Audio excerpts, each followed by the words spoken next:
अंगणात खेळत असलेल्या चिमुकल्यावर बिबट्याने हल्ला केला. यामध्ये चिमुकल्याचा मृत्यू झालाय. जुन्नर तालुक्यात पुन्हा एक चिमुकला बिबट्याचा शिकार झालाय.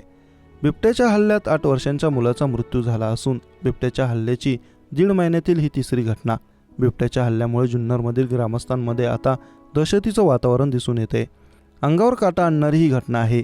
आता बिबट्याच्या हल्ल्यामुळे जुन्नरमध्ये संताप व्यक्त केला जात आहे. जुन्नर तालुक्यातील काळवाडी येथे ही घटना घडली. रुद्र महेश पापाळे असं या चिमुकल्याचं नाव असून रुद्र यात्रेसाठी गावी आला होता. हल्ला करत बिबट्याने रुद्राला ठार केलं. निरागस रुद्राच्या मृत्यूमुळे हळहळ व्यक्त केली जात आहे. रुद्राच्या मृत्यूमुळे त्याच्या पालकांवर दुःखाचा डोंगर कोसळला आहे. रुद्र घरासमोरील अंगणात खेळत होता. याच वेळेस एक बिबट्या आडोशाला दबा धरून बसला होता. याची पुसटशी कल्पना निरागस रुद्राला नव्हती. दबा धरून बसलेल्या बिबट्याने अचानक रुद्रावर हल्ला केला. यावेळी बिबट्याने पुन्हा एका चिमुकल्याची शिकार केली आहे.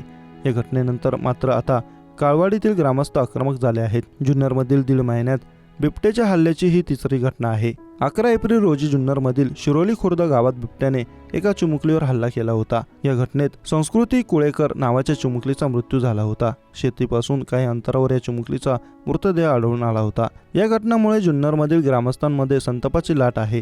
बिबट्यांचा बंदोबस्त करण्याची मागणी ग्रामस्थांकडून होत आहे.